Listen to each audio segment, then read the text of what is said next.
Hare Krishna, Krishna Kshetra Maharaj.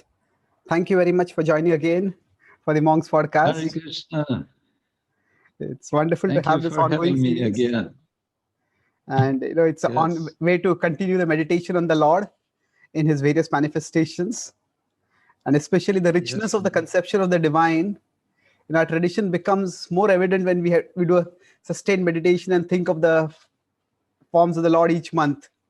So, although I've known about Dashavatara since childhood, but I never really contemplated about them consistently or deeply. Although we speak on them on the festivals, but this has been a different and enriching experience for me, and I'm sure it has been for several of our audiences also. So thank you for making it happen, And by sharing your time regularly every month. it's enriching for me also. So I'm happy to do this. Yeah. Yes. So this time we're discussing Vamanadev. Is that Yes, right? Vamanadev, yes. So I thought of we could just go straight over the pastime, or you have some structure which you would like to follow? No, let's go over the pastime first. That's fine. Yes. So primarily we can look at the Bhagavatam, although there are quite a few other scriptures in which there are descriptions of Lord Vamana. Mm-hmm. And this is among the few pastimes where it's almost that where the Lord and his devotee almost start as adversaries, and then eventually they become united. So I don't see that storyline in any other pastime as such. So we can't really say Bali Maharaj is an adversary in an entire complete sense, but definitely it starts off like that. So that was one striking observation I had about this pastime. And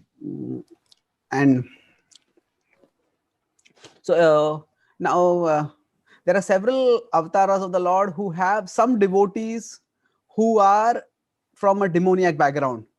Most celebrated is of course Prahlad from the background from Narasimhadev, Vibhishan also. But it's not that they had a evolution or a transformation that dramatic as what Bali Maharaj has. So they're already exalted devotees, and maybe their exaltedness becomes manifest at as the pastime goes forward. But in terms of we have dramatic transformations like say Vritrasur, but in the case of Vritrasur, there is no particular form of the Lord that he's associated with.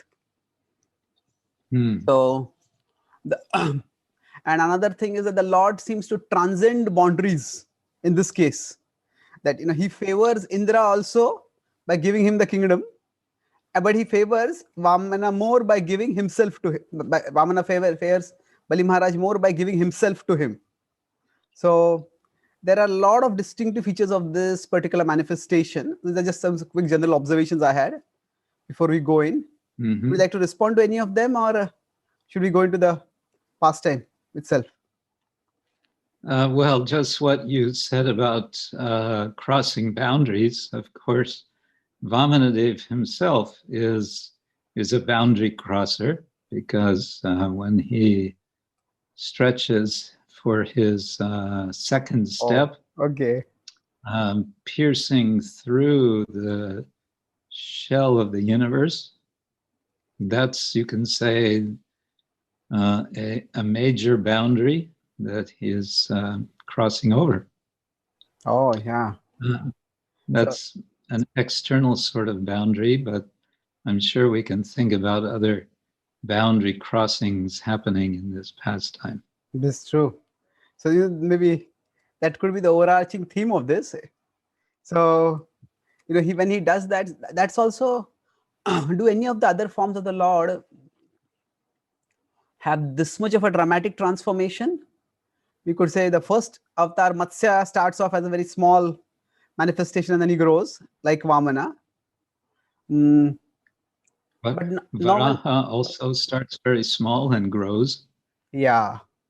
So Matsya and Varaha. It's interesting that from here onward, the Lord's manifestations are almost entirely in human forms. So we discussed a little bit about the correlation with evolution in an earlier episode. But so in a human form, he comes as a dwarf, and then he grows into something which is entirely and dramatically opposite to that of a dwarf. So, something I've always not been clear about. It seems he's a dwarf and he's a child.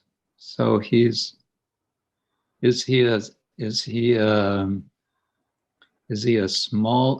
child smaller than ordinary because he's a dwarf, or what? That's fascinating. I'm surprised I never thought of that.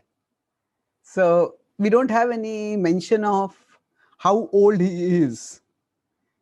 It seems that he appears after the prayers of Aditi and especially Aditi, and then he's given various what Prabhupada calls birthday gifts, and then immediately he comes over to receive charity from Bali Maharaj.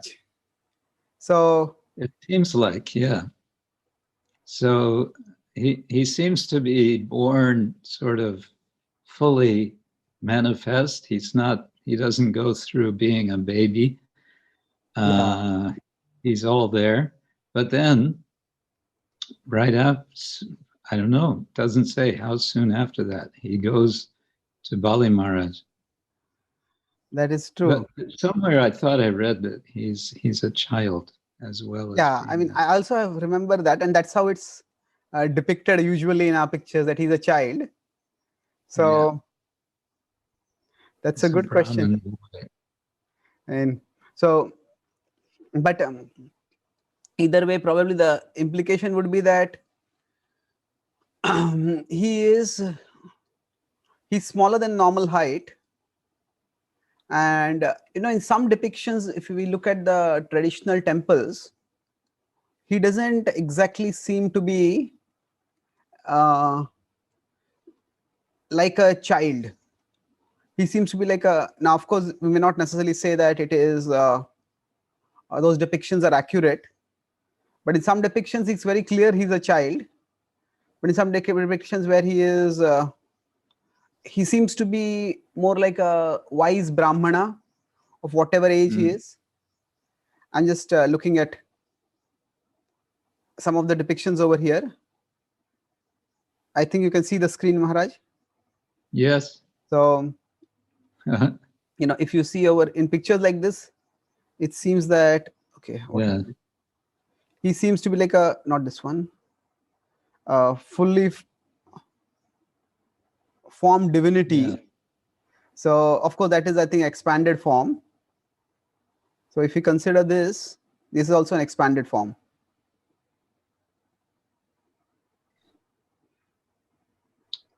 Okay, so if initially it does seem to if he has his, is this with his parents? These are different pictures. I think this is with the sister. Of course, we can't say how accurate these depictions are also, so maybe this is not the best way to explore. I don't think we can take those pictures as evidence. Yes, definitely. I think I'll just delete this part from the podcast when we display it. Anyway, their evidence, well, you can show. Their evidence for how Vamanadev is represented in recent years. That's what they're evidence for. Oh, that's a good way. We don't have to discount it, but we can contextualize it. These are the kind of depictions that are there in recent times. Yeah. In fact, I think, except for maybe last few 100 years ago, apart from the iconography on the walls, this kind of pictures of divinity have not been very common in the Indian tradition. Isn't it? From what I knew, I think they started with some kind of development of contemporary technology and then contemporary art forms. So in India now we have came with print culture. Print culture, and print culture, what's also called print capitalism, Print capital. entered India, in the early 19th century. And then you start seeing these prints coming from, different artists and companies, especially in Mumbai, I think in the late 19th, early 20th century. Okay. And then it becomes what's come to be called calendar art, poster art. Oh, calendar art. Okay. Yeah, there's one scholar who did a whole study of this. And he shows how it's not only reflecting history, but it's creating history in India. Oh, Anyway, that's another okay. subject. That's amazing. Okay. Reflecting and creating history. Yes, Maharaj.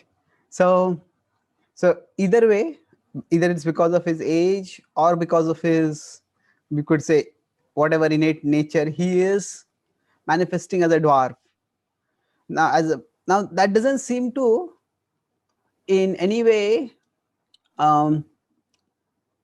like shape his behavior apart from, say, drawing a contrast between who he is and who he becomes.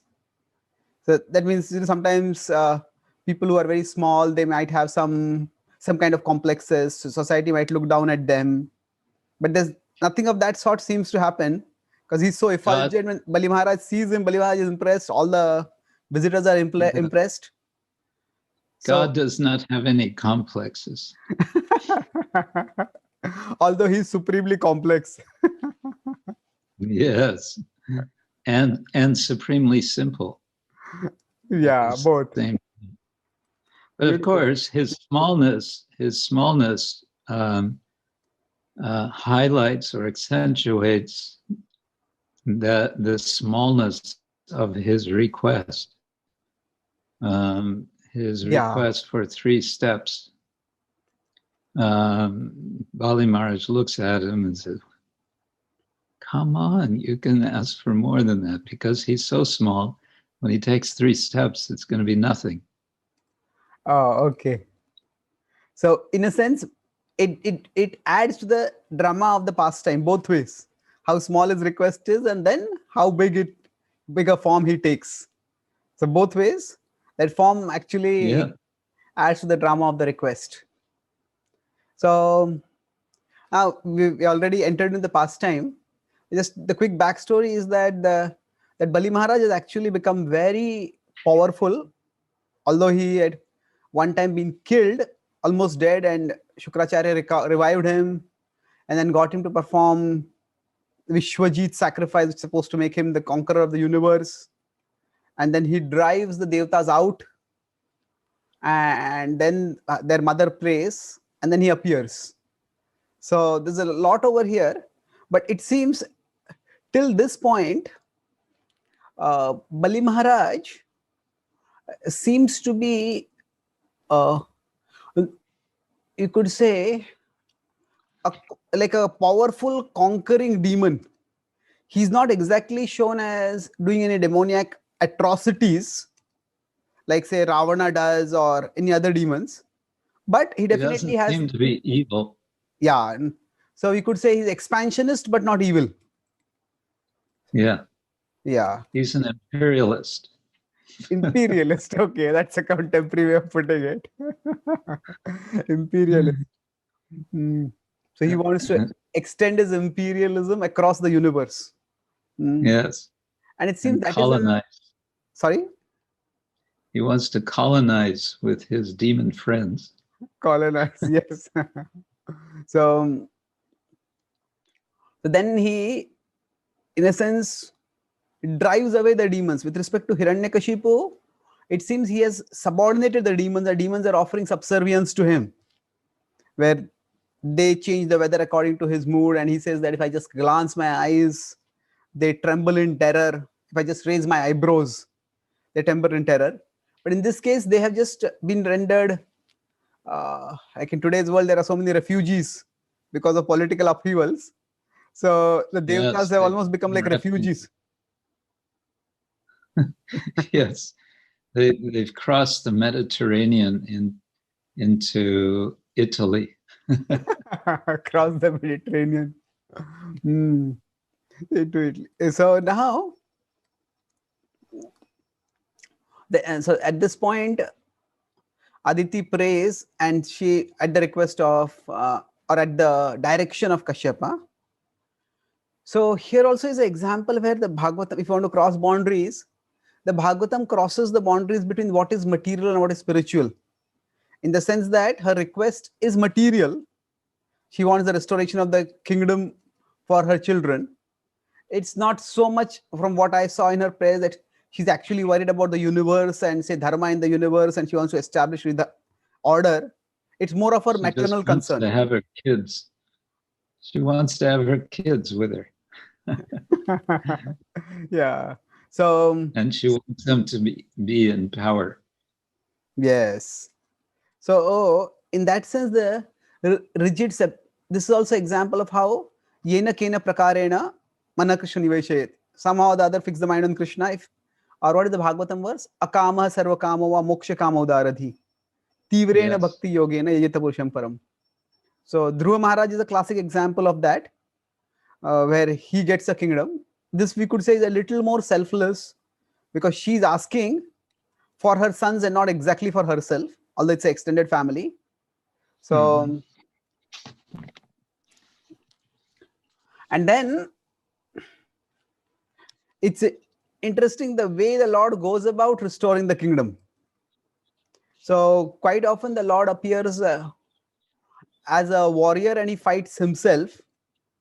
But this is one occasion where now Lord Chaitanya appears as a Brahmana. But most of the avatars of the Lords appear in the Kshatriya dynasty. And all the Parshuram appeared in the Brahmana dynasty, but still he fights the Kshatriya. So Ram and Krishna, and as far as I know, Kali also appears as a Kshatriya. Buddha is a Brahmana. But then Buddha doesn't exactly fight. So here the Lord appears as a Brahmana, and he gets very actively involved in, say, political realignment of things, rearrangement of things.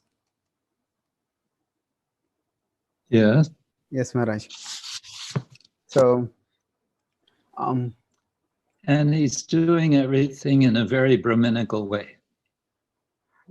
Okay, yeah, he's going there, is asking for chat. I mean, just his presence means Bali Maharaj understand that, yes, I need to get some charity. I need to give some charity. And then he offers. Yeah. So Bali Maharaj, like you said earlier, is an imperialist. The point I was making is also that he seems to overall respect, if I may use the word broadly, Vedic culture, although that word, what exactly it means, can be a very broad ambit.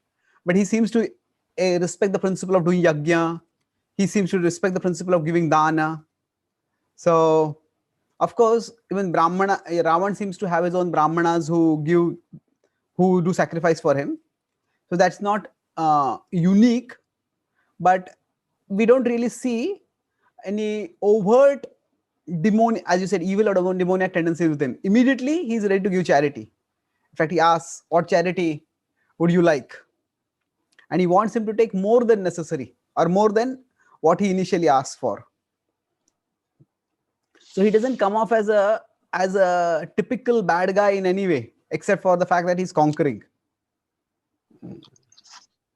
He seems to be exhibiting what in Bhakti Rasamrita Sindhu, I think, Srila Rupa Goswami refers to as Dana Virya. Oh, Dana Virya, okay. Yeah, I think there are 4 kinds of Virya, and one of them is Dana Virya, the chivalry of giving in charity, the chivalry of giving chivalry. Oh, okay. But he seems to also be quite proud. He wants to show off that he can give. Yeah. And I think there's a verse which he says that, and after having received charity from me, a person should not have to ask anything from anyone else in future. So that's there. And again, this is not a typical of a Kshatriya. That Kshatriyas do seem to, for use of for lack of a better word, they seem to brag in some ways. They brag about their prowess, and that seems to, especially before a war, that seems to be a part of setting the mood for the war. That they both want their prowess and they minimize or deride the power of their opponent. So.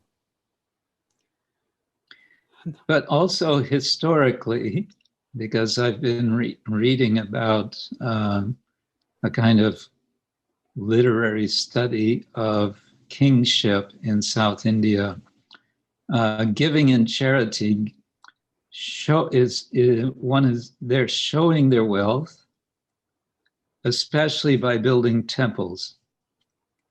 The king is establishing himself, especially by largesse, and that manifests in concrete form, typically in the form of temples. And this is one reason we see an important reason we see these very large temples in South India. These are sponsored by kings, and the kings want everybody to know that I have sponsored this temple. Oh, okay. Yeah, I remember hearing a lecture of Prabhupada where he seems to say this is a broader part of Indian culture also. He says that he met a Muslim who was poor and he became wealthy, and now he is going to build a mosque. So Prabhupada was using that as a story, as an anecdote, to encourage some of the audience to contribute to building a temple. Yeah. So of course, I think even ordinary citizens becoming wealthy wouldn't be able to build a big mosque, but it's to be a part of a broader culture that if there is some wealth available, one way of contributing to society and of course gaining a good name is to build a temple. So Maharaj, is this something which you have observed in other religions also? There are many cathedrals in Europe. It seems that the church itself took the initiative and then they got into some controversy like selling indulgences. Are specific cathedrals attributed to specific members of the nobility or specific kings? Well, I'm no historian of European church building. All I know is that the big cathedrals from the sort of 12th, 13th centuries, around there, like Chartres and Reims and so on. These cathedrals were taking easily 100 years to build. So they were going over, from 1, 2, 3 kings, I would say, over time. Certainly the kings were supporting, and they would have when they died, those kings would then be, their bodies would be buried in the churches. That's something I don't think we see in India. Oh, okay. That's very interesting. So, yeah. So it does seem be that marked. The royalty would definitely be involved in the building of the churches. Yeah. But then it does seem that the Catholic Church was also quite having its own institutional power and it had its ecclesiastical structure. So it was also, we don't see anything like that in India. So in that sense, the kings probably would have greater responsibility. We don't see religion institutionalized to that degree in India, isn't it? Yeah, the institutional, we might call it some more like soft institution. There's one scholar of Gaudiya Vaishnavism, the late Joseph O'Connell, who spoke about soft institution and hard institution. Yes.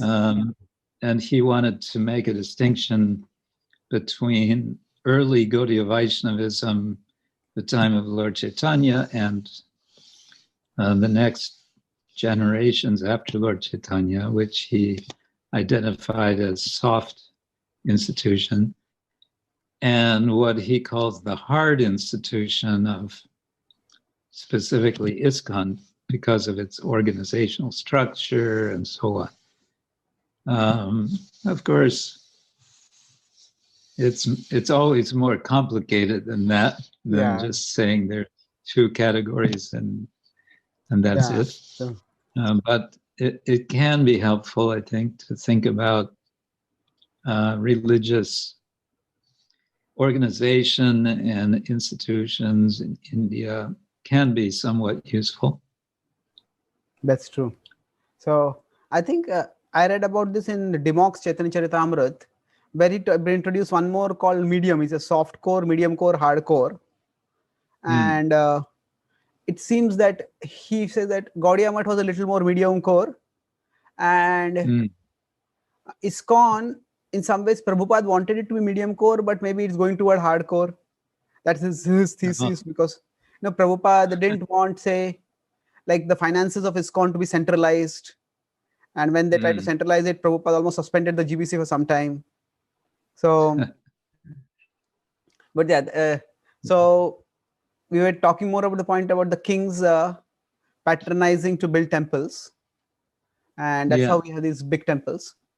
So you were saying and that those temples, yeah, those temples in South India, it may be relevant that they're conceived as kind of models of the universe. So they're a kind of totality. Also, the cathedrals of Europe were conceived as a kind of totality. Everything is included. And so the temple becomes a kind of replication of the universe. So in giving that, in giving charity in that way, the king is replicating the universe. He's becoming also the Lord of that universe, so to say. Oh, the king is becoming the Lord. That's interesting. In a certain sense, but it's also more complicated. I can go into more detail on this maybe after we talk more about the story of Vamanadev. Yes, Maharaj. But there's an interesting connection. There's an interesting connection of Vamanadev with one particular temple in South India. Oh, but let's talk about that later. Oh, okay, sure, Maharaj. So the theme connecting was that Bali Maharaj was exhibiting characteristics that were not atypical of kings even in recent historical times. That he was having pride, we could say pride channeled in a religious way, or religious pride. And that was exhibited through charity. So now, some of the avatars of some of the descendants of the Lord, some of the they do some things which might again cross some ethical boundaries, but none of the avatars, the central pastime involves crossing ethical boundaries. Crossing ethical boundaries means not just his going from, say, the appearing on the Devata side and helping ending up with the side of the somebody who's opposing the Devatas, but his doing something morally questionable in the central pastime. Now, Krishna does a few things sometimes in the Mahabharata war. Now, some of Ram's actions are seen as questionable, like his killing of Vali or something. But the central pastime of Vamanadev raises questions. So he says, in fact, not only does he say cheater. In fact, I think the gopis and Bali Maharaj is welcoming. Bali Maharaj is warned against that. He's fully conscious that this may be the case, and he accepts it. Yeah, that's remarkable. So then one may ask, was this because Bali Maharaj is already in a mood of accepting whatever the Lord does. Yes, Maharaj. So this is, I had tried to read this pastime and look at the Acharya's commentaries to try to understand, where exactly the Bali Maharaj have a change of heart. Yeah, So, I'm wondering that also. yeah. So, when if he just trace the pastime, he's warned. He says, take as much charity as you want. And he says, in fact, Vamanadev, to accentuate that, you could say, cheating, he not only asks for a small thing, but then he gives a discourse on being free from greed. And then he does exactly the opposite of that, you could say. I will not take more than I need. If I take more than I need, this is very bad. Yeah. So greed is very bad thing, and then he preaches terrible to have greed. Yeah. To be greedy. If you take more than you need, you will be greedy. And he says that if you're not satisfied with little, you will never be satisfied with much. So greed is insatiable. So that's quite a powerful discourse, and it has a lot of truths. It's just that he doesn't walk that talk.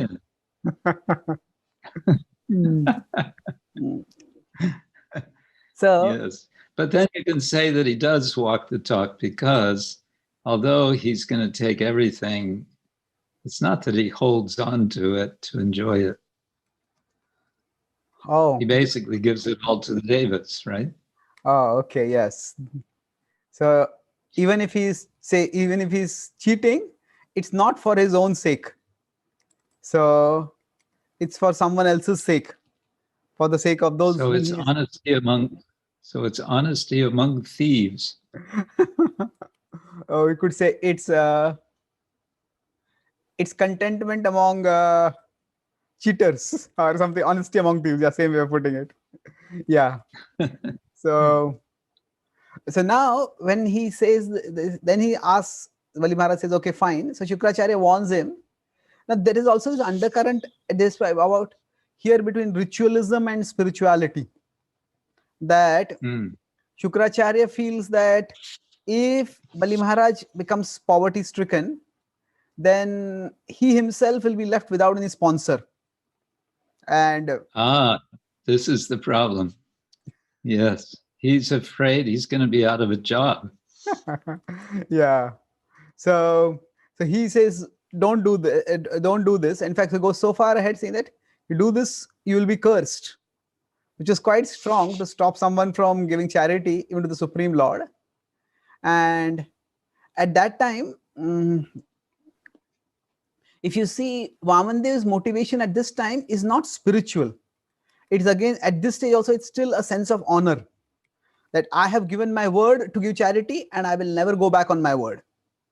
You mean Bali? Sorry, Vamanadev, Bali, sorry. Bali. So his motivation is still like keeping his word of honor and maintaining his fame. He says, better I die with the fame of having given charity even at a great cost, rather than become infamous for going back on my word. So, so at this stage it was like that. And then when the Lord expands and he covers the whole universe, and then he asks him, where is the you are still a liar. Yeah. So because where to put my third foot? Where we have put my third step. So it seems after he gets the third step placed on his head, then he is after that somehow his transformation starts, or his transformation becomes manifested, and actually it comes out in his speech much later. So even initially, then he says that the Lord doesn't seem to accept that as a valid third step, and he says, you are like a liar. And then he gets bound. He has Vishnu Dutas coming over there, and then he's bound. And then when the demons try to fight with, they feel he's been cheated, he's been. So this is outrageous. So they try to attack, and the Vishnu Dutas fight him off. And then he says, the time is not favorable for us. So don't fight. It is later when Brahmaji appeals on his behalf, Prahlad appeals on his behalf, and then Vamanadev speaks. That is the first, this is later in the 20th, 21st chapters. That's the first time when Vaman speaks something as a in a mood of a devotee. He says that there are many masters. Bali Maharaj speaks. Sorry. I'm getting confused. Or my tongue is getting confused, not my mind somehow. This is repeated slip of tongue. So Bali Maharaj, that's the time he says there are many masters who punish their servants, but never a master has punished any servant like you have. But because you're the Supreme Lord, so I accept it. I accept your will. So maybe it's the touch of the feet of the Lord along with the situation of complete destitution, which brings about a transformation. Of course, he's also the grandson of Prahlad, and Prahlad's prayers have been there. And in Prahlad's prayers, he says that he was blinded by wealth, and because you have taken away his wealth, therefore now you have freed him from that blinding, and thus you have done him a great favor. So yes, Maharaj. So this is the rough storyline and how I understand it. Can you share something, your thoughts on? Well, to this point about when is the change of heart, I like to think it's a long process and that it goes back. Now, I'm trying to remember, I don't think we hear about Bali Maharaj specifically with the Sagara Mantana pastime, but just after that, when the Devas and Asuras are fighting again, then Bali Maharaj becomes prominent. Yes. But if he is among the Asuras who are involved in the churning, that suggests to me that this is the beginning of his process of purification, just by virtue of the fact that the Lord is present. The Lord is present there in many different forms. And there must be something going on in him as part of that process. Of course, it's not explicit, but I like to think it's there, because otherwise it's hard to understand. To me, even though, as he said, it's a matter of sort of Kshatriya spirit, giving in charity, and has this spirit of keeping a promise and his fame and all of that. But somehow beyond and above all of that, it's like for him, it's like this is finally an opportunity, a clear opportunity to surrender to the Lord. Because when Shukracharya says, hey, don't do this because it's actually Vishnu, isn't it that Bali Maharaj says, let it be Vishnu and let me be cheated? Oh yes, he does say that. So in one sense, this is a very beautiful analysis of the backstory, Maharaj. Now I do remember that Bali Maharaj is mentioned before the Amrit Manthan pastime. That means when Lord Vishnu asks the Devatas to form a deal with the Asuras for churning the milk ocean, so at that time Indra goes weaponless to the demon side, and the demons are about to attack Indra, but then it seems Bali Maharaj says, no, stop, he's come on a peaceful mission. And when Indra tells the proposal of Vishnu that we can together churn the ocean and then milk ocean and we can get the nectar, he immediately agrees. So he's mentioned there, but within the Mohini Murti pastime, he is not mentioned as among the demons who starts fighting for the nectar and the quarreling and then getting deluded. And that part is not mentioned. His name doesn't come over there. So, but he is there before that also. Now I'm just finding I'm just finding where Bali Maharaj responds to Shukracharya. So it's interesting. He says, first he agrees with Shukracharya. This is verse 2 of chapter 20.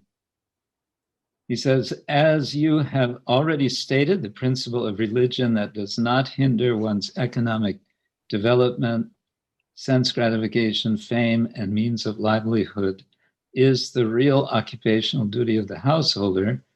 I also think that this religious principle is correct. So he's agreeing, he's agreeing with the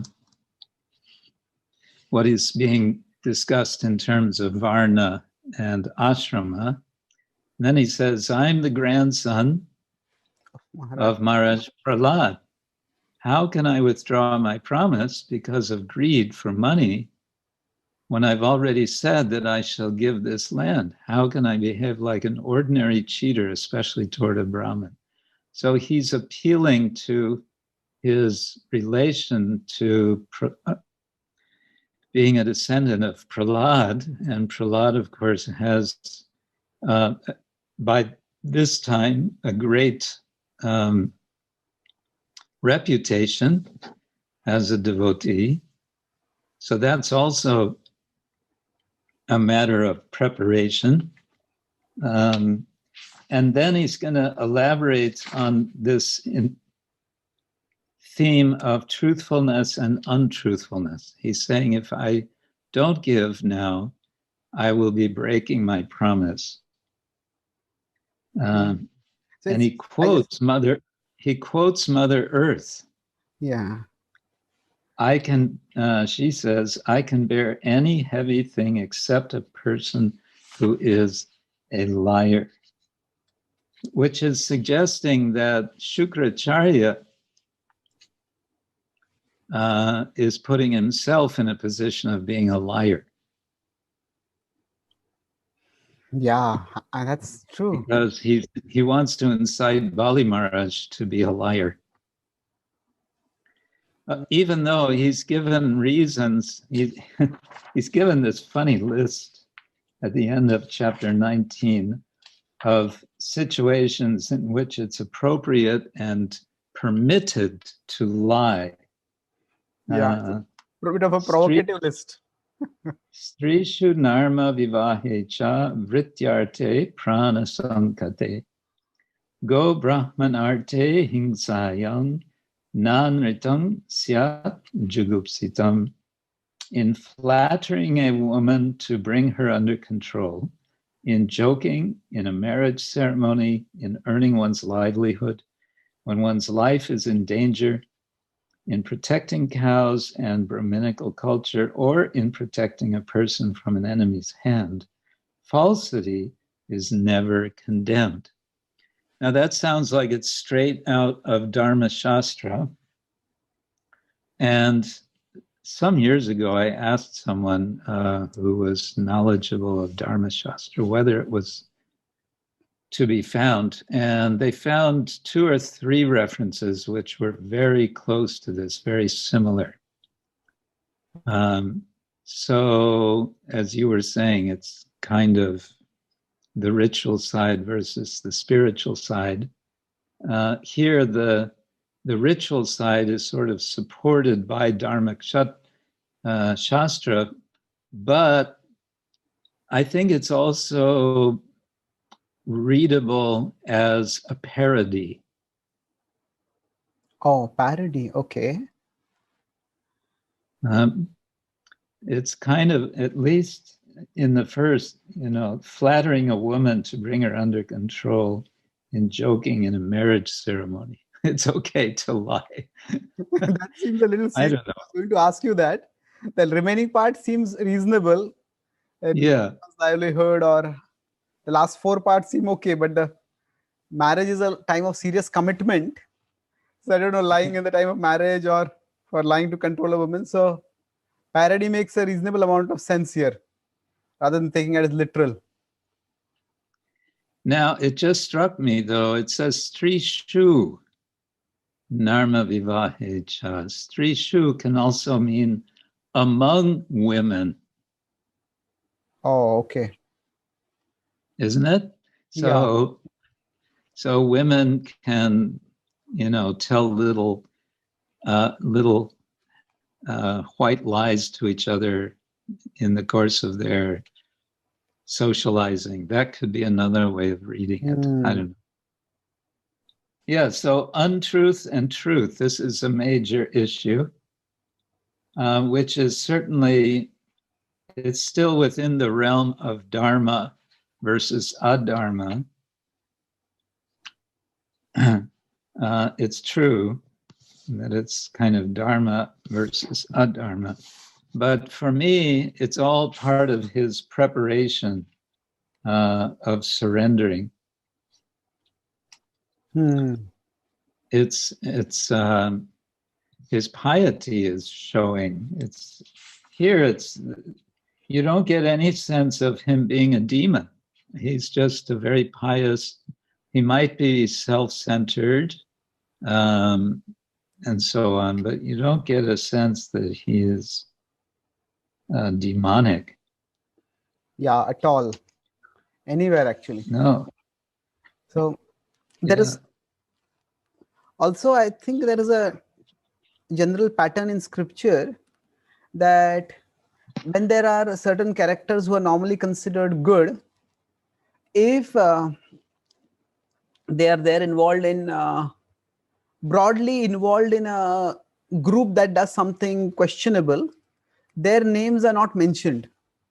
So for example, in the 10th canto, when Samba takes away the wife of the daughter of Duryodhana, Lakshmana, then the Kurus all attack him together and they arrest him. And then Balram says, I will go and mediate. I've got a good relationship with Duryodhana. But the Kauravas are angry. The Kauravas are a little arrogant with him. Now at that time, who are those Kauravas who are arrogant? Whether it is Bhishma also included in that. It is the Kauravas said it's a generic reference. So right. Whether it was now, of course, the Pandavas would not be there at that time in that, because by that time the two groups had become quite well separated.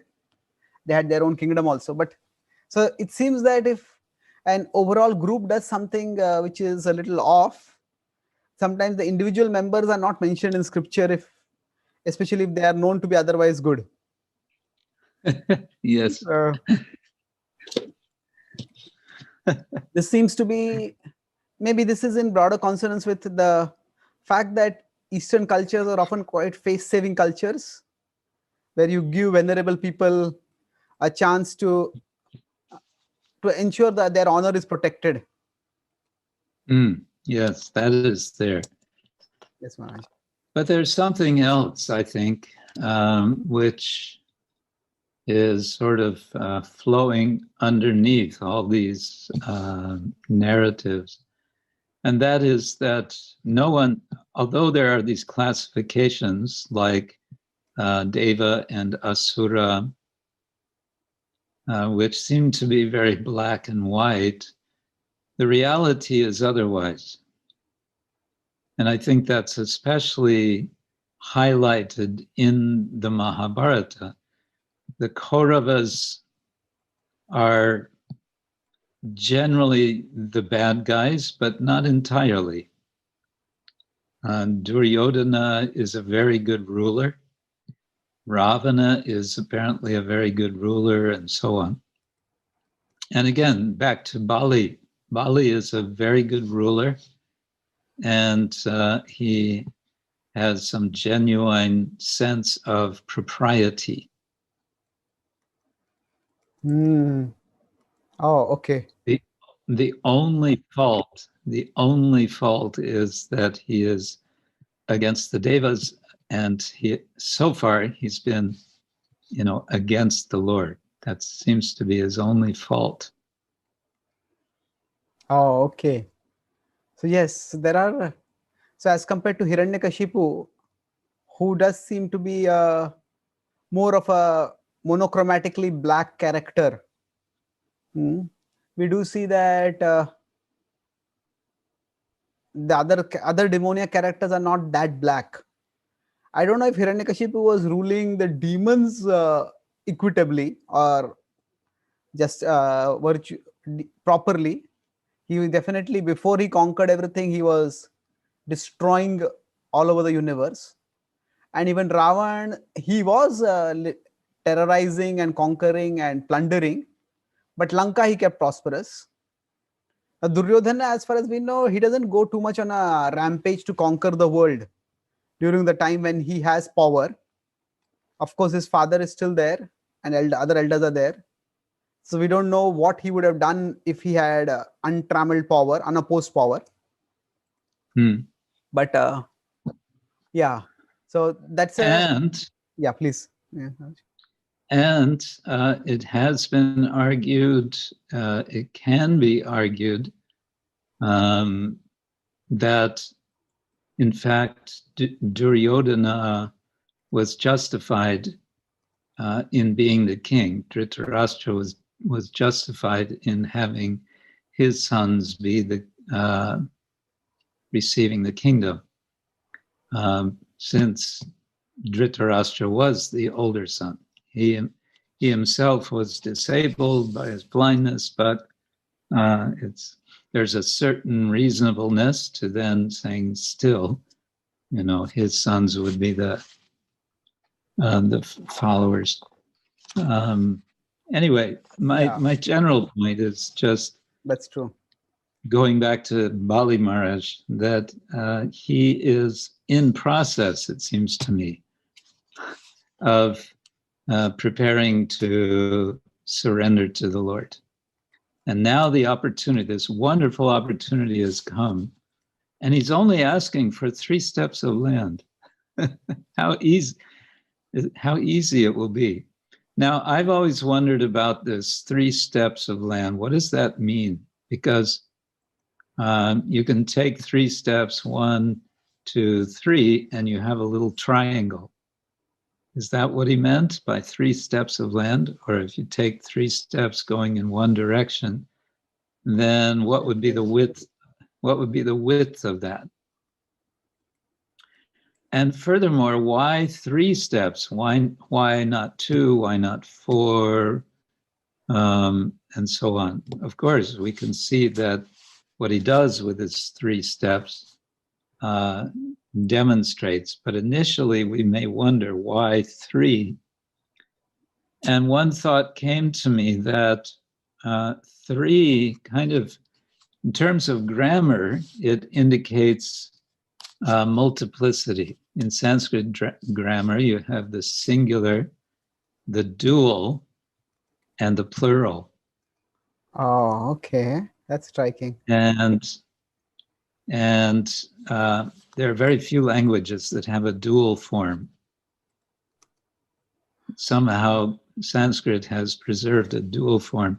The Slovenian language, incidentally, it's a tiny country with 2 million residents, tucked in sort of central South Europe, has a dual form.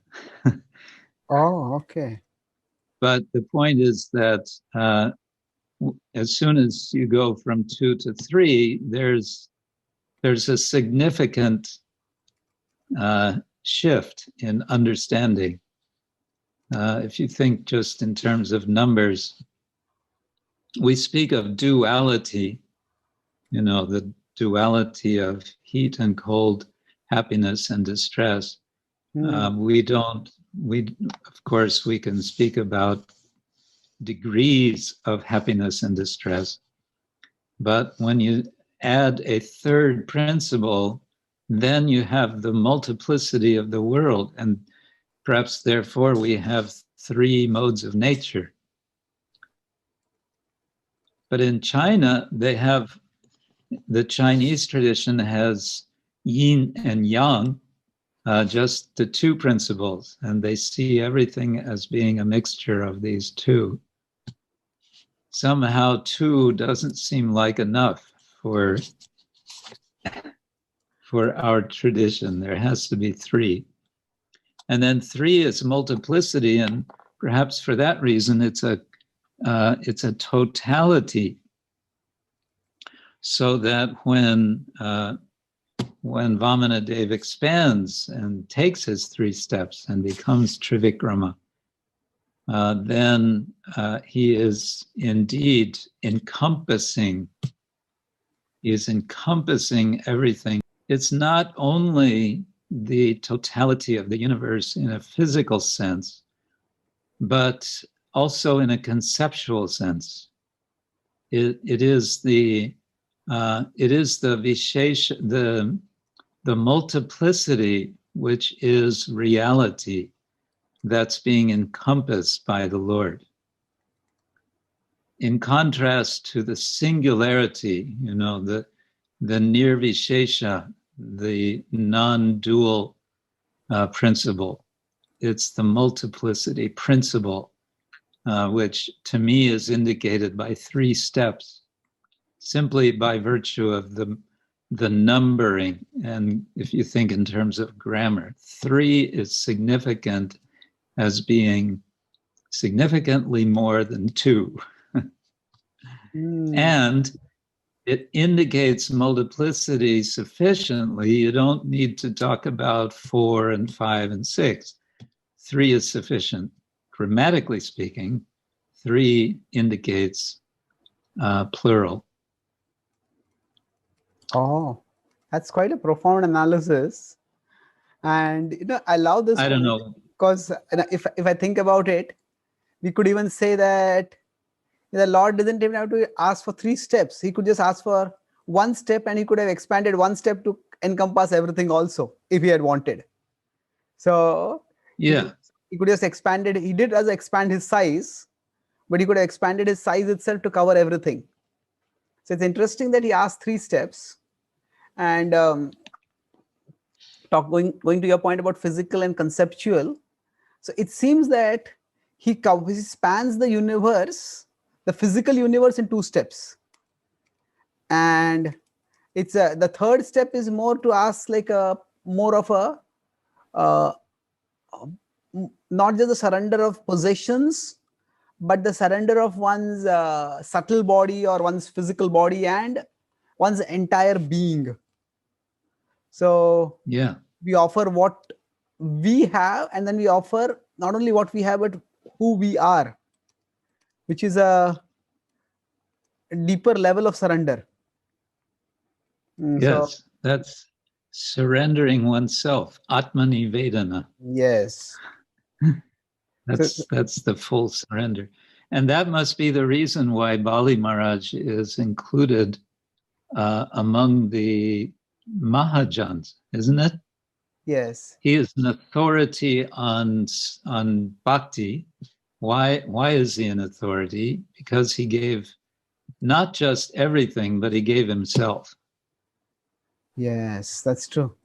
So another point is that he is not just one of the Mahajanas, he's also the exemplar of that last limb of the bhakti. Shravanam Kirtana Vishnu, Atma Nivedanam, he is considered the exemplar of that. So it is Atma Nivedana that he represents. Very good. Yes, so, yeah. Now, I was thinking to share with you something I came across connecting Vamanadev to history in a way, which I find interesting. We can say also it's art history. So there's one temple in Kanchipuram. It's a quite modest size temple. It's called the Vaikuntha Perumal, the house of Vishnu. And the temple has the shape of a pyramid. It's a bit different from most of the South Indian temples. And it was built in the late 8th century. And it was built by one king named Nandi Varman Pallavamala. Is this any of the one, Maharaj? Yes, that's the temple. Very good. Kunta Perumal. Yes. Okay. Can make one full screen. Yeah. I'm trying to look at it. Oh, it's a small screen image itself. Still. Anyway. Okay. It's going to YouTube, sorry. Yeah. Oh, Okay. coming. Yeah. Oh. Here, holiday landmark.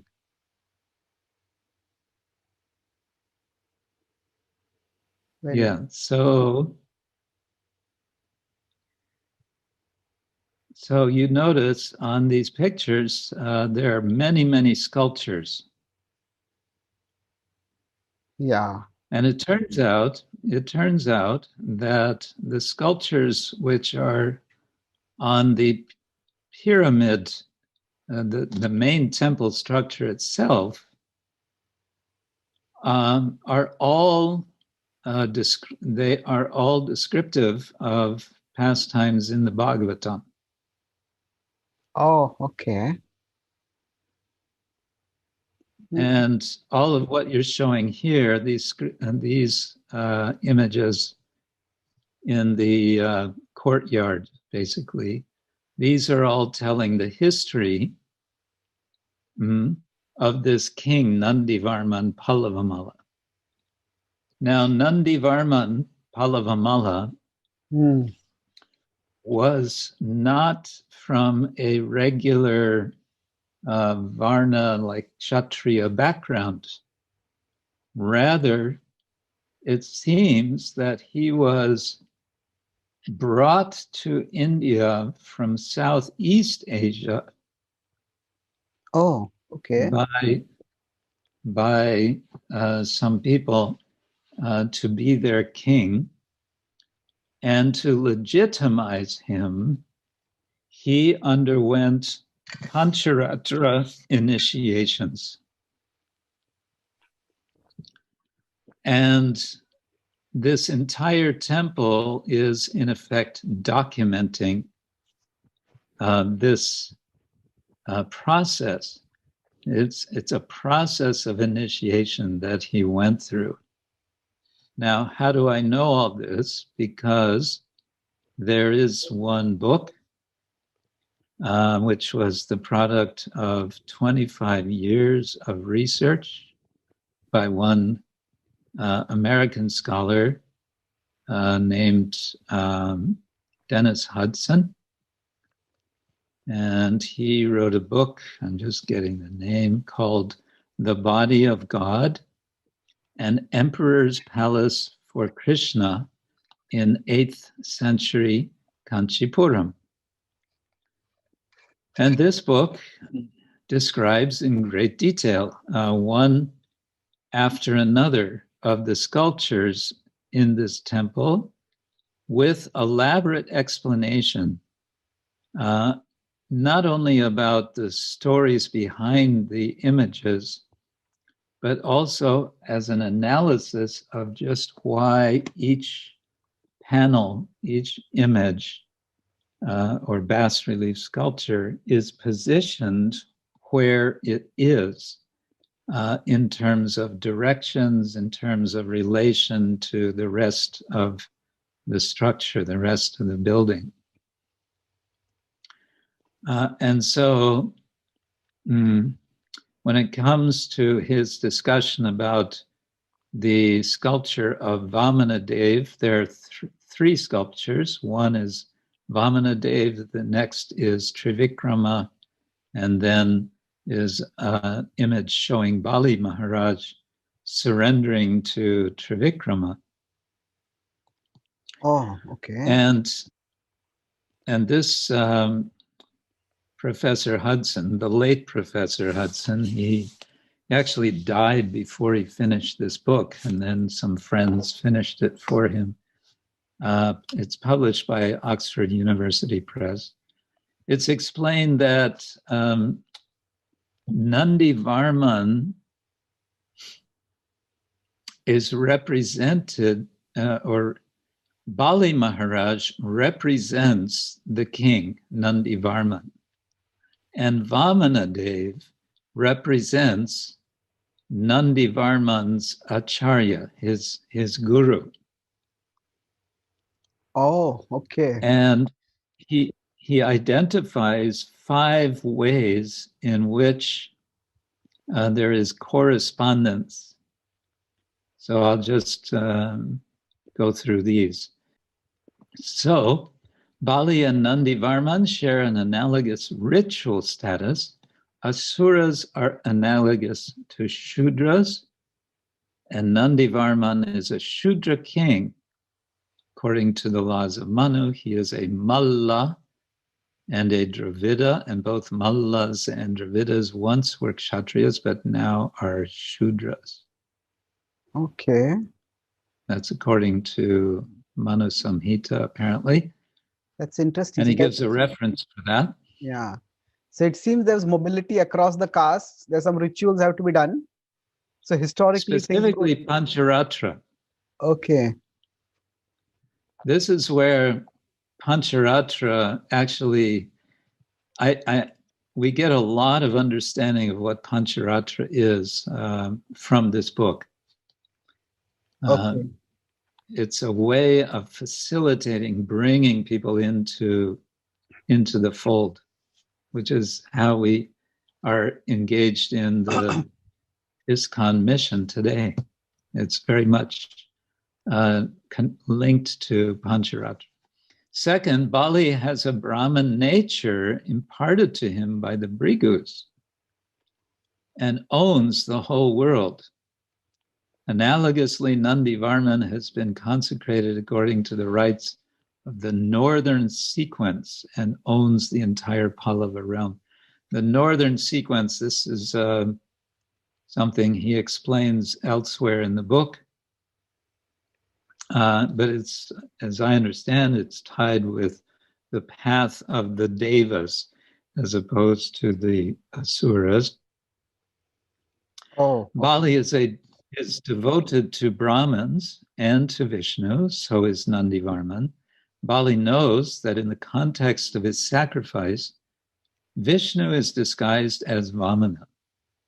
Nandivarman similarly knows that in the context of his sacrifice, Vishnu is disguised as his acharya. Oh, okay. And finally, Vishnu, disguised as a Brahmin called Uttama Shloka, receives Bali's promised gift, the entire world. Similarly, Vishnu, disguised as the Brahman acharya, receives Nandivarman's promised gift, the entire Pallava realm. Oh, okay. That's So fascinating. he's the ruler of the Pallava kingdom, and he, in effect, gives his kingdom to his acharya.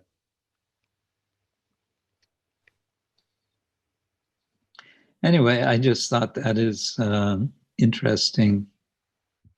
It's So this is part of a much bigger explanation, of course, of this whole temple complex and what this king was doing to sort of document his life and his position. Oh, okay. Now when he says his acharya is Vishnu, is that referring literally, or is it more like as a representative Vishnu, or that's not mentioned so clearly? I don't think he elaborates so much on that. Okay. There's a certain sense of oneness and difference, you know. Yeah, that is true. But yeah, It's interesting that there's the idea of reenactment of a transcendental pastime in history, and yes.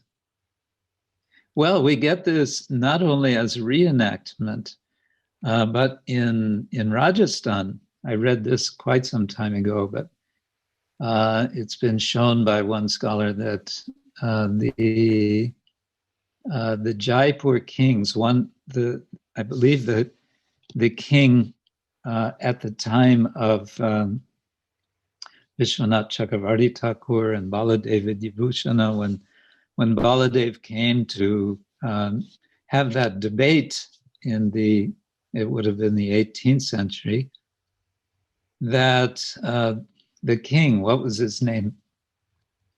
One of the Jaipur Mansingh, kings. Jai Singh? Yeah, I think he was one of the Jai Singhs. He was presenting himself as being Kalki Avatar. Oh. Yeah, that's all you can say. Oh.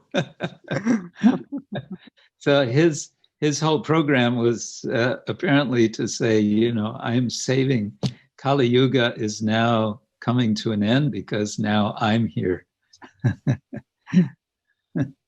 Oh. And he was demonstrating, part of his demonstrating that was showing his concern that proper religious principles were being followed. And therefore, he was concerned that proper worship was going on in the Radha Govinda temple. And therefore, because there was criticism from who was it, the Ramanandis? Ramanandis, yes. So he called in the Gaudiyas to have this debate. Oh. So yeah, kings identifying themselves as avatars or somehow expansions of avatars is going on. Okay. Now this brings up another subject which I thought is interesting in this pastime. But before that, when we go back to the Sagara Mantana, the Amrita Mantana Lila, we have several what I call divine interventions. Yes.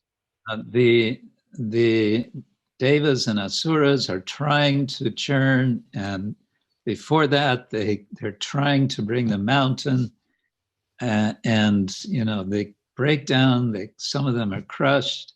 Then, the Lord comes and saves them. He lifts Mandara mountain.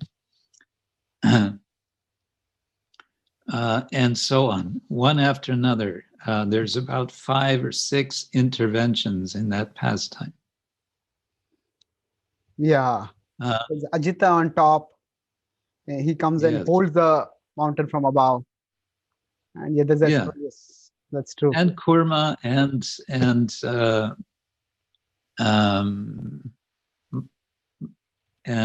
Mohini Murti and so on.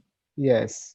So these we can call divine interventions. Now, I want to suggest that with Vamanadev, we may have an example of a divine disruption. That's beautiful.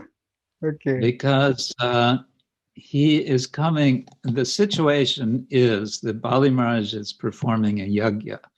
Yajna is this very strictly formalized ritual procedure, and it bears no interruptions, except perhaps if a Brahmin comes and asks for charity.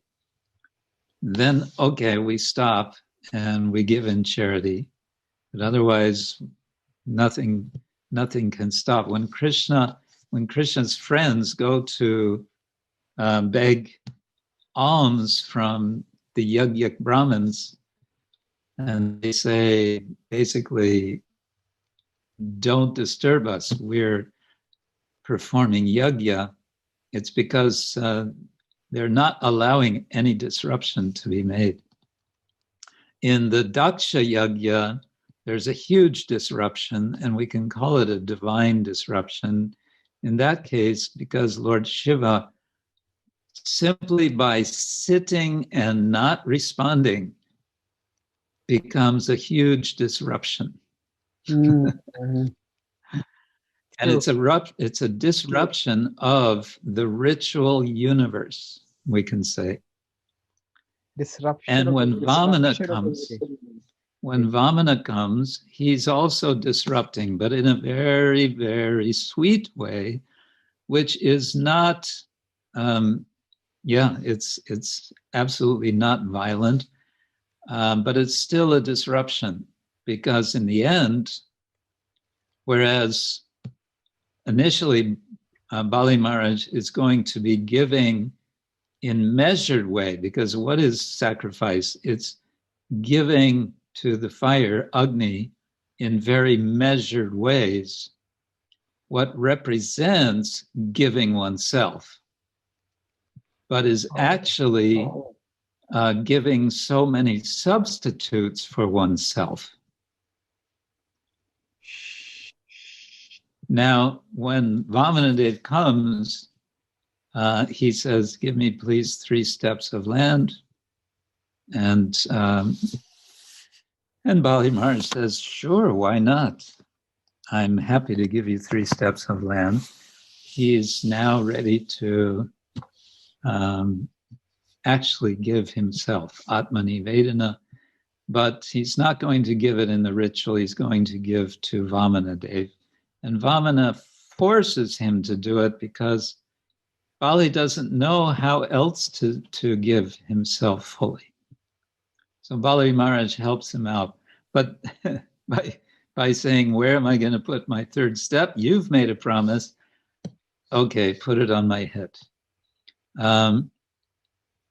So it's a very wonderful kind of disruption, a divine disruption, which, as you said, is boundary crossing.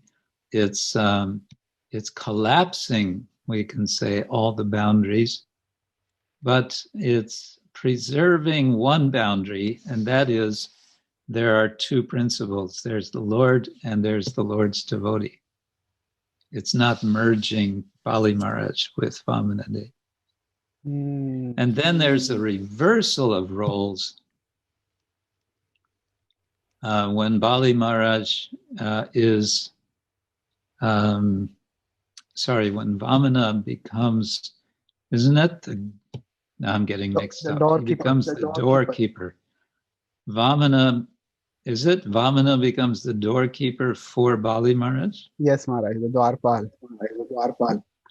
The Dwarpala. So then there's a reversal of order. So it seems the mood, my voice is echoing through something. Okay, not now. I don't know. Okay, so it seems that his mood is that, your kingdom was stolen earlier, but now I will ensure that nobody ever steals the kingdom from you. Nobody ever steals anything from you. I'll be your doorkeeper. So he's a doorkeeper, Yes. he's a protector. I'll be your doorkeeper, but your kingdom will be contained. It will be limited. You are the Lord of, what is it, Sutala? Sutala, yes. But nothing more than that. Okay, but then it is also said that Sutala is more, in some ways, more opulent than even the heavens. So it's not exactly a loss. No loss. Yeah. So it's a story with a happy ending. Yeah, very happy ending. In one sense, again, this echoes the theme of, say, material victory and spiritual victory being 2 separate things. Like in the 6th canto of Vritrasur, he is materially defeated, but he's spiritually victorious. And Indra, he is materially victorious, but he doesn't really become much elevated in his devotion. So Indra has the Lord with him initially as Upendra, as his younger brother. But then by the end of the pastime, he has the kingdom, but he loses he doesn't have the Lord with him by his side. On the other hand,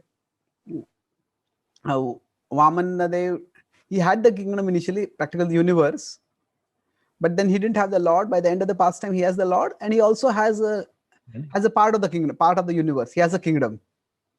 So yes. So Indra is materially victorious, and Vamana is, in one sense, not materially a failure, but he's spiritually victorious, and his materially also he gains something. So it's he has nothing to complain about. Yes. So it's only like in the face when he's going through that, when he seems to have lost everything and he's bound and even the demons start going against him. His Shukracharya goes against him. That's like a dark phase. So something like the dark night of the soul, or he has to go through that. But then there is a happy ending. Yes. Now, I have a question. Maybe you can help me with this. We understand that Vamanadev is the Supreme Personality of Godhead. He's Bhagavan. All of the avatars are Bhagavan, the Supreme Personality of Godhead. And we always emphasize the personality or personhood of the Lord. And we understand we are his part and parcels. We are similarly in quality non-different. We are also persons. So if we take this category of personhood, what do we learn about personhood from Vamanadev? In what ways does the pastime of Vamanadev expand our understanding of what is a person?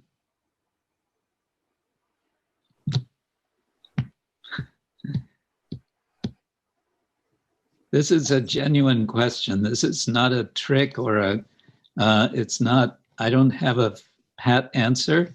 I'm actually wondering, how can we think about this? How can we, whether it's Vamana or any of the other forms of the Lord, because they're all coming to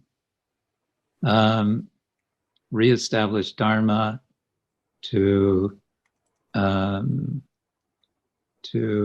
punish the non-devotees, to protect the devotees. But if we're thinking of the Lord, understanding he is the Supreme Person, so he is the complete fullness of personhood, then we must be able to learn something about personhood from each of his appearances. Does that make any sense? That's beautiful. I never thought of it that way. Maybe it's just something to leave in the air to think about. Yeah, we can definitely see in terms of Krishna Leela that his sense of personhood as a small child is so endearing. And in fact, he, in a sense, subordinates his godhood so that he can have reciprocations of love. So the devotees know he is God, but they don't consciously stay aware of it so that they can reciprocate love. And his personality is so multifaceted. But if we want to learn from each avatar, that would be interesting. In just this direction, I didn't think of in this direction, but I was going to explore this point that if you talk about personality, people are complex. Like we ourselves, we may think we know someone, and then they behave in a very surprising or shocking way, and we say, did I really know this person? And that applies to us also. Sometimes we act in unexpected ways, sometimes unexpectedly good, sometimes unexpectedly bad. So personality is itself quite complex. And in one sense, Vamanadev exhibits that complexity of personality. And at one level, he says that I'm not greedy. I don't want anything. I just want something. And then he does something else. So it's like he has layers to his personality, or layers to his reasons for doing things. Like we say, Lord Chaitanya has external, internal reasons for his appearance. So that's like layers of. So similarly, his external reason is that he is going to restore the kingdom to Indra, and that's what he is acting for. Explicitly, he comes from Indra after being with Indra, being felicitated by him, but he has an internal purpose going on. He wants to deliver Bali, and not only deliver Bali, but then he wants to be with Bali. So, so that with respect to personality, that multiple things being happening or multiple purposes being served. I think that's aphorism, Vedic aphorism, that Lord does many things through one action. So he is delivering Indra at the level Indra can appreciate, but then he is delivering Bali Maharaj to a far higher level of consciousness. So that complexity of personality, that's one thing I can think of. Am I in the direction you're asking, or you had something else? Yes, I think it's a good direction. And I like your point about Vamanadev wanting to be with Bali Maharaj, which suggests that the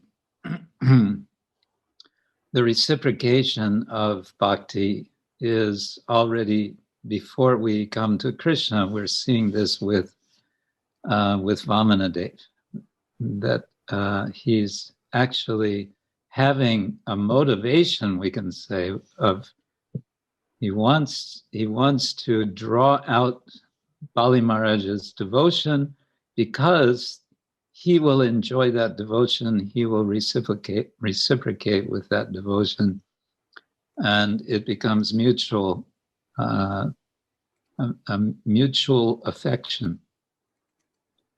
That's beautiful. So just a quick point with respect to this. It seems this is the among the few avatars who stays for a long time. The Narsimhadev just comes and disappears, and I think that's how it happens for most of the other avatars. We don't really know what happens to Matsya or Kurma or afterward. There is no like a disappearance pastime or something like that. In general, most of the previous avatars don't have a disappearance pastime, but it's clear that they are not around for a long time. But Bali does seem to get the association of Vamana for a long time. And in some of the later literatures or some of the later retellings of the Ramayana, it is said that even when Ravan wanted to gain some wealth, he tried to meet Vaman. At that time, he tried to meet Bali Maharaj. At that time, Vaman was still his doorkeeper. So it seems he was there for a very long time. Now, I have another question. Maharaj, just 1 minute. When you ask the question, I'm sure you must have had some thoughts about that personhood. So would you like to share whatever thoughts you had? Well, I can't say very much really, because it's just the beginning, you can say, of what may be a longer investigation. Actually, I have my notes here, but according to one scholar of Christian tradition, this is you can say Christian theology. She is Linda Trinkhaus-Zagzebski, wrote a book called Divine. Well, I forget the title of the book, but here she's talking about divine motivation theory, it's called. And specifically here talking what is a person. And she gives 5 features of personhood. A person has a rational nature, meaning has capacities of reason and choice. And she points out this is going a step significantly further than Aristotle, who considered the ultimate reality the unmoved mover. So having rational nature. Second, a person possesses subjectivity, which another way of saying that is having self-awareness. And so God is fully conscious of himself. A third principle is a person has relationships with other persons. A fourth is a person is free. And a fifth principle is that a person is what is called in communicable. And what that means is that you cannot just replace one person with another person, because every single person is unique. So in a technical way, this is said, that which distinguishes a person from an instance of a nature. Oh, okay. So we are not just instances of a nature. We are more than that. We are persons. Now, about relationships with other persons, that's something we emphasize a lot. We say, bhakti is about relationship with the Lord. The Lord is a person. We are persons. There is relationship. But in the particular context in which I'm reflecting on this is with respect to our understanding of non-human beings, animals, because I think I want to argue that animals are not only sentient and they're not only Atma, self, but they are persons. And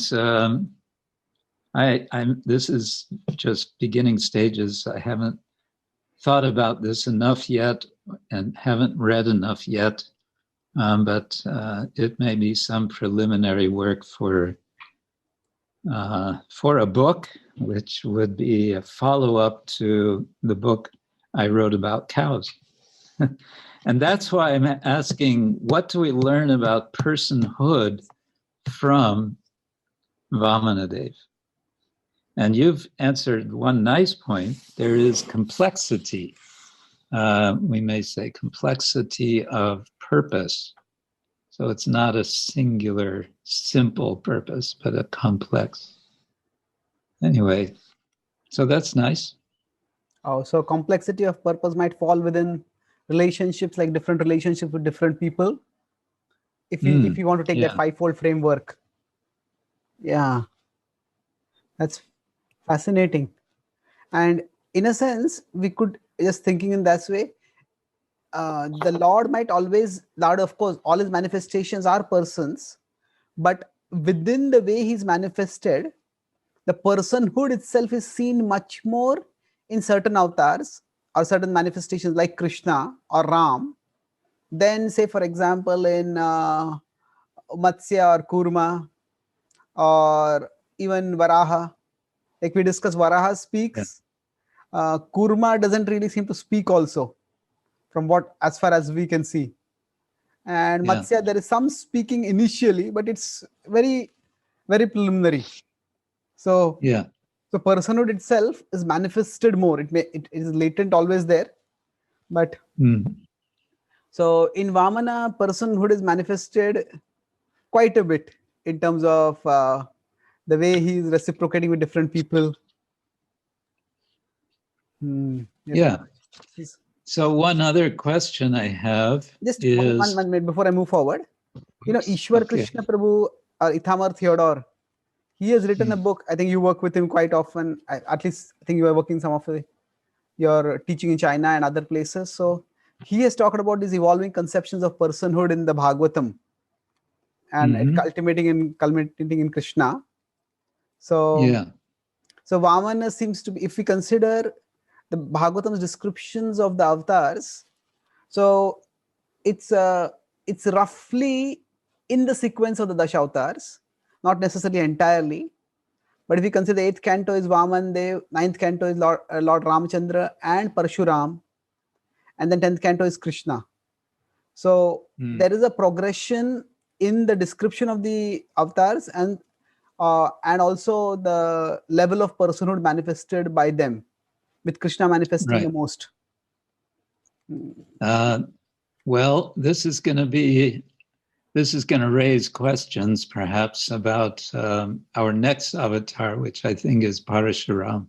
Yes. Because he seems to act in very wild ways. Wild, yeah. That's true. Anyway, I just have one more thought or question maybe to reflect on. We see with Nrsingadev, the worship of Nrsinga is very popular in our own ISKCON society, the Vaishnavas. We're inspired to pray to Nrsingadev for protection, for ourselves, for our community, for our mission, and so on. With Vamanadev, I don't know. I don't think maybe there's some, but there don't seem to be many temples dedicated to Vamanadev. And we don't seem to hear much about, prayer, about worshiping, offering worship to Vamanadev in the same way that we offer worship to Nrsinga or Lord Ram. So, of course, we can say the same about Varaha, Matsya, Kurma. We don't see a lot of worship of them.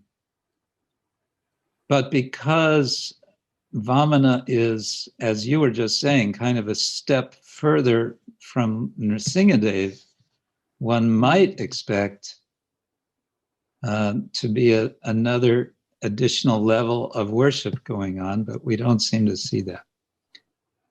Yeah, that's interesting. And then if we see that way, Parshuram also is not worshipped. He's venerated, he is respected, feared also.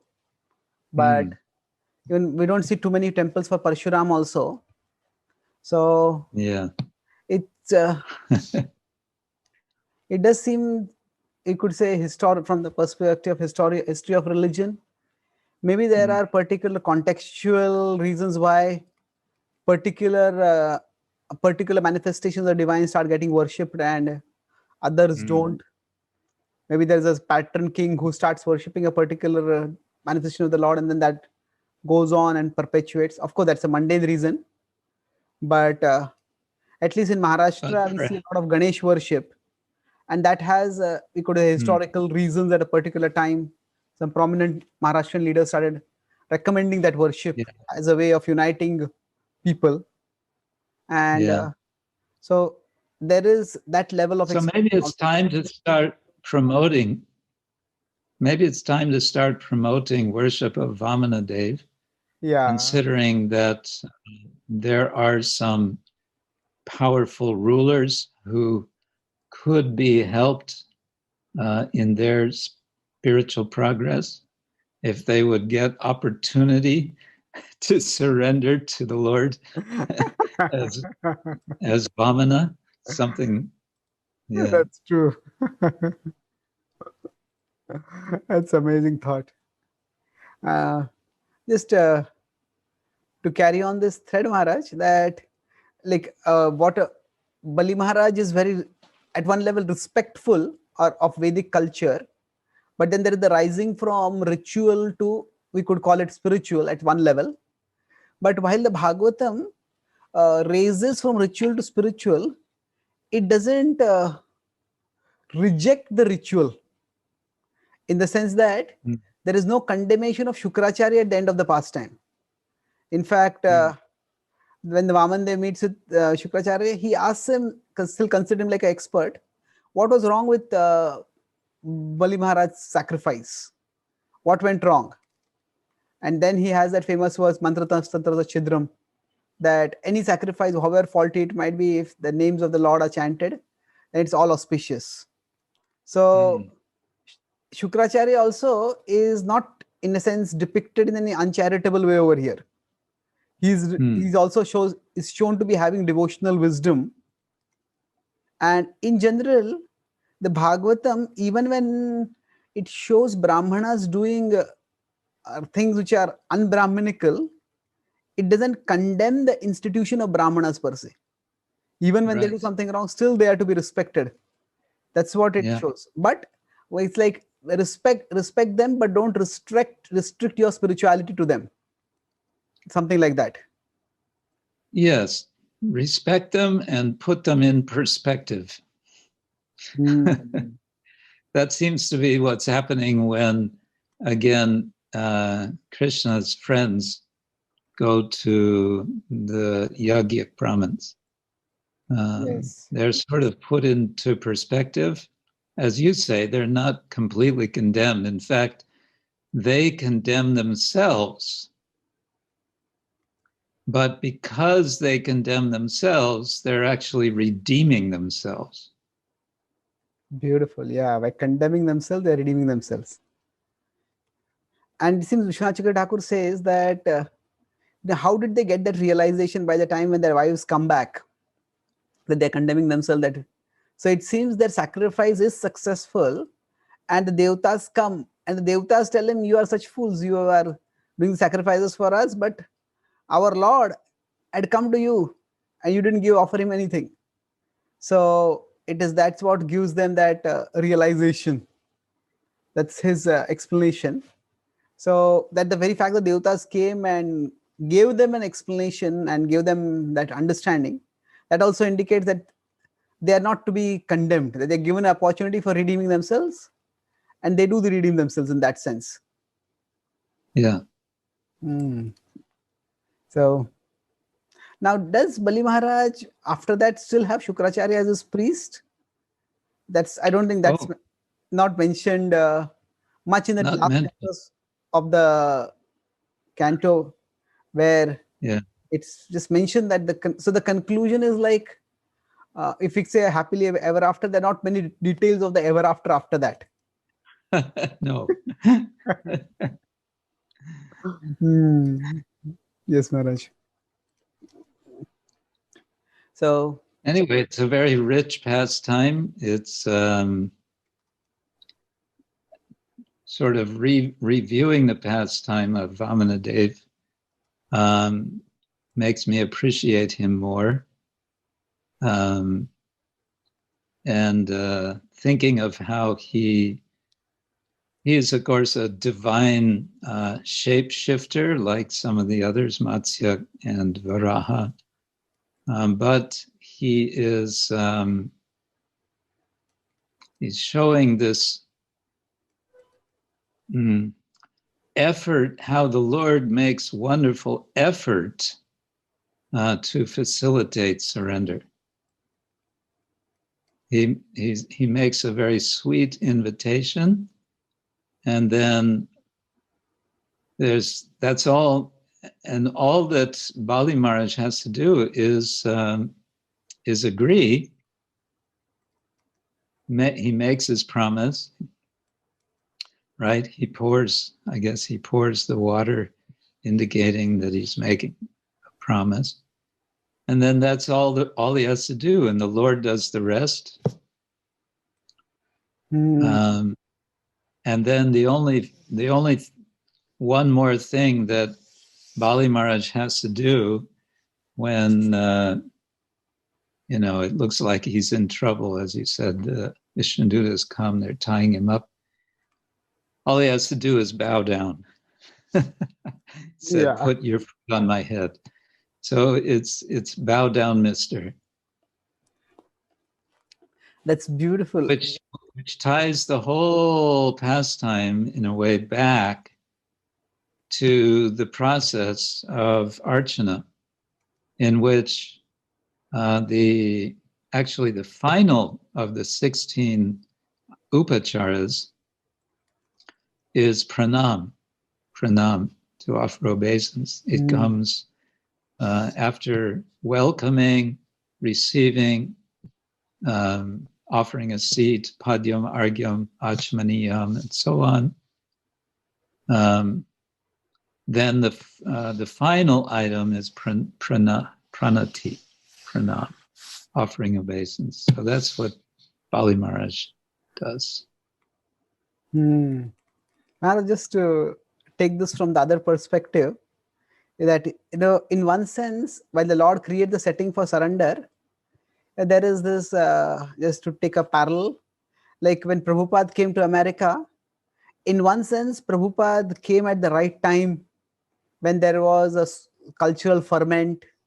There's also a time when there's I think one academic scholar has and Satyaraj posted an article about this, at how the counterculture was a time when there was a receptivity to Eastern spirituality.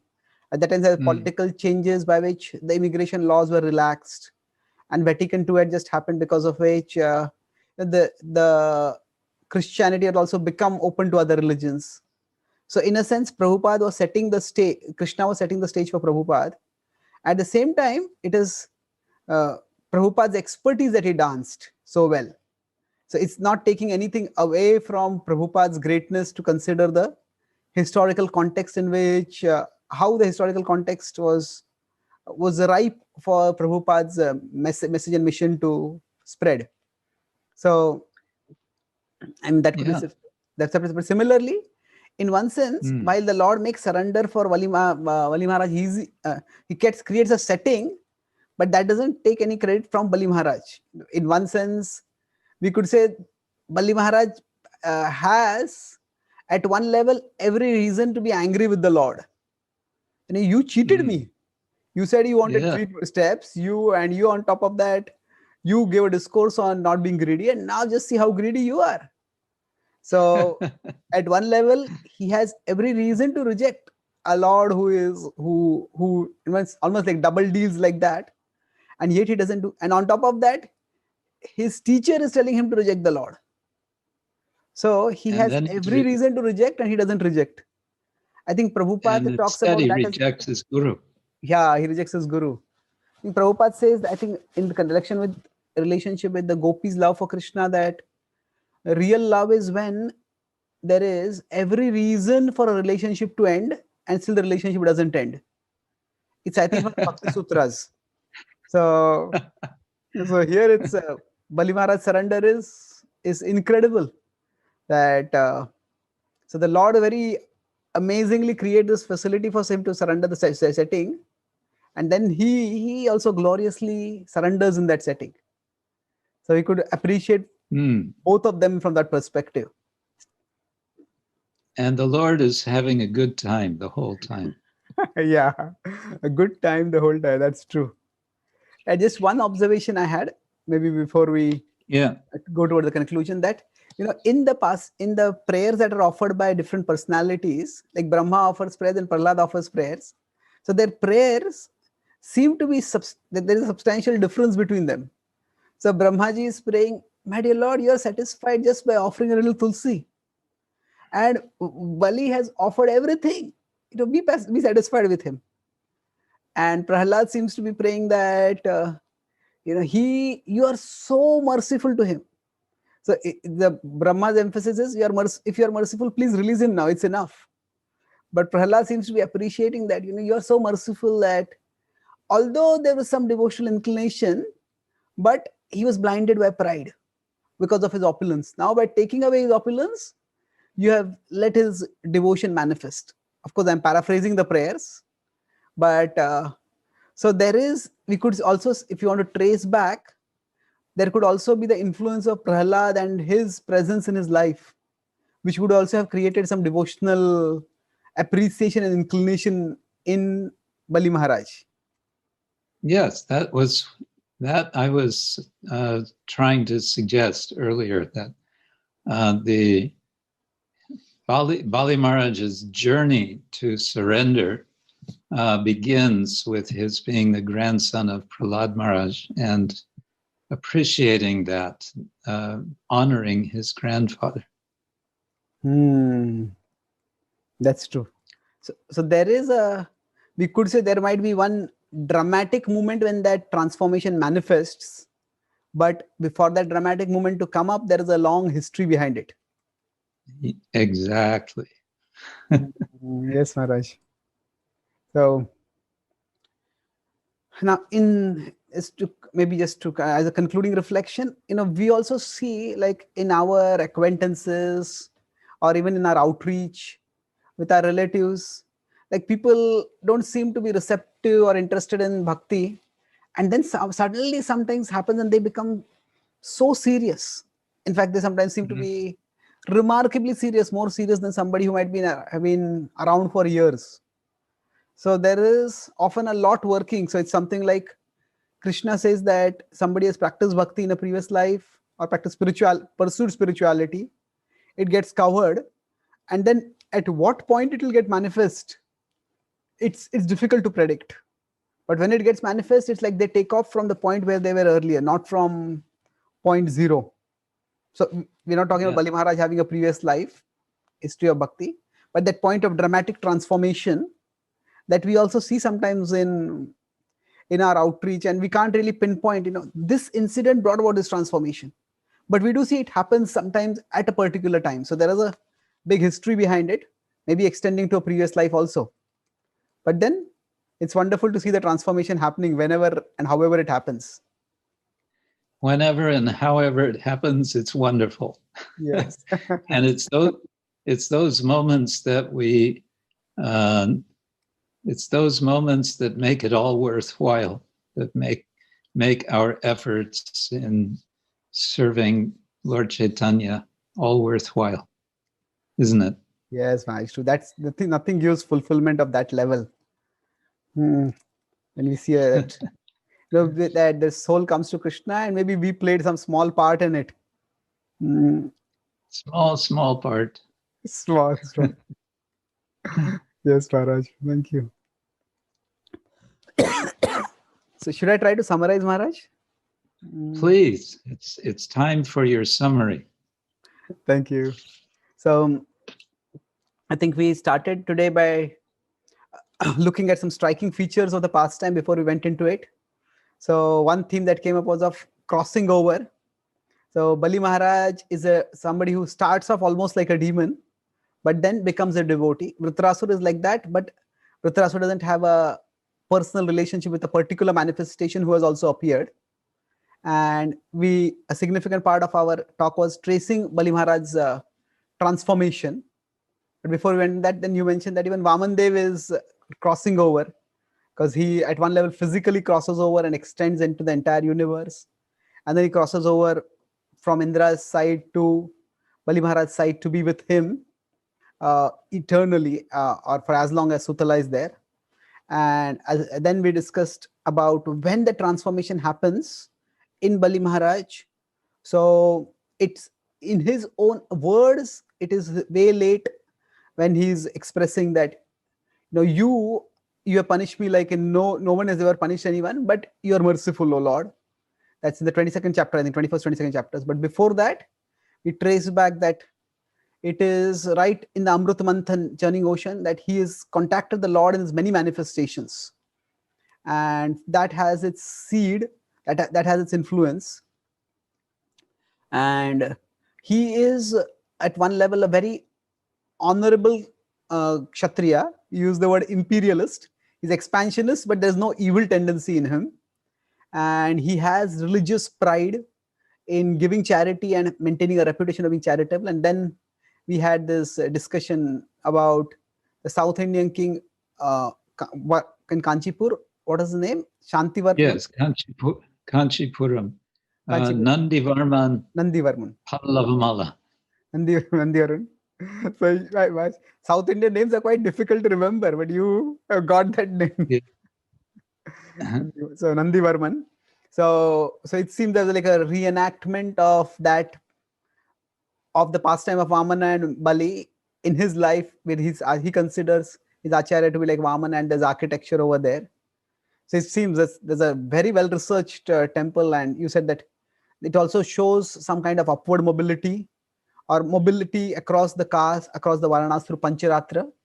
And the Krishna consciousness movement is in some ways carrying on that mission of elevating people beyond conventional Varnashram boundary stratas. And then we also discussed about the fact that how is personhood manifested. So one thing is that there is a complexity of levels of motivations. Externally, he is fulfilling the prayer for which he has been sought, restoring the kingdom for the Devatas. So also that time earlier we discussed that this is also a pastime which blurs material and spiritual boundaries, that the Lord is sought for material help and he does come. So however we call the Lord, that is auspicious. And then he does more than what he is called for.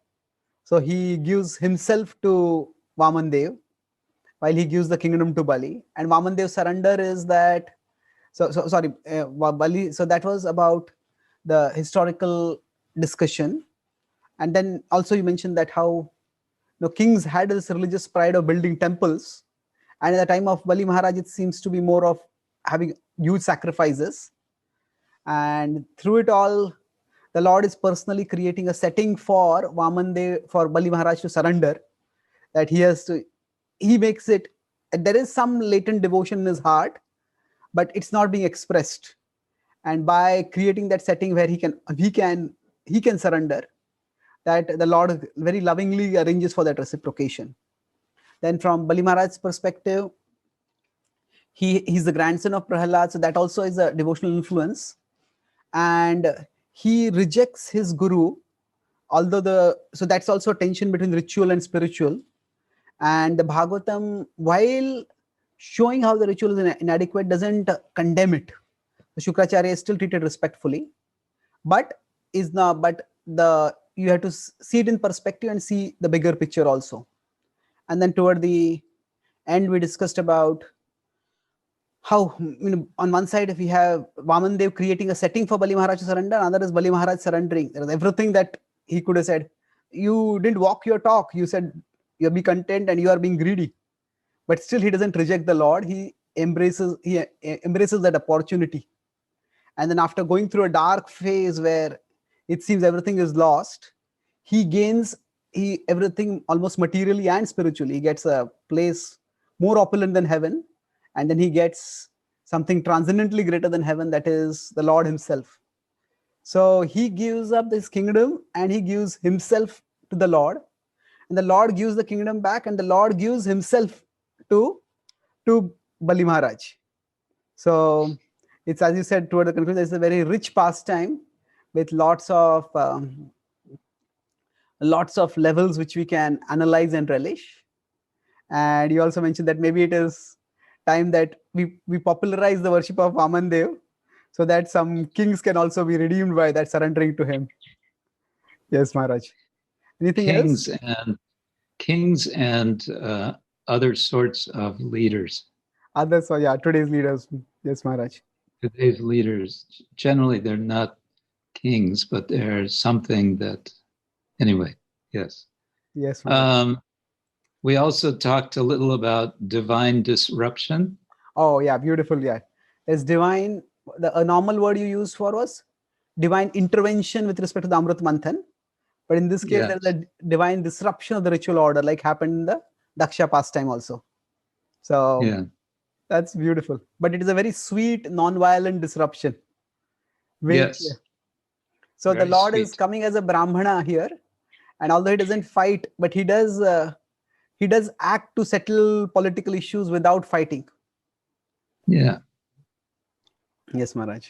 In a very Brahminical way, he does it. Yes, Maharaj. So the conclusion, especially with Prahlad Maharaj, Prahlad Maharaj's influence eventually. So we are talking, I think conclusion is that we also see sometimes people dramatically transformed. So there is a long history behind it. And we may play a very small part, but still seeing that transformation gives us a great fulfillment. It makes all that we do worthwhile when we are trying to share bhakti. Yes, Maharaj. Yes, it reminds us that we are also the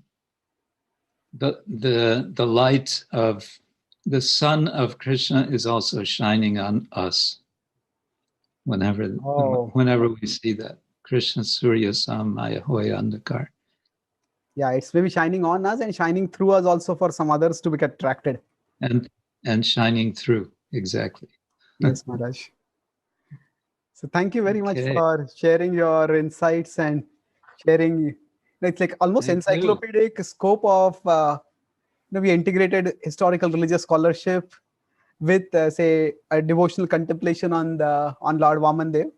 It's a remarkable discussion. Thank you, Maharaj. Yes. We are churning the ocean of Krishna Lila. Yes, Maharaj. Thank you. Okay. Until next time. Next time is Parashuram. Huh? Yes, Maharaj. Parshuram. Thank you. Okay. Humble obeisance. Gaur Premanande Srila Prabhupada Ki Jai. Hare Krishna. Thank you.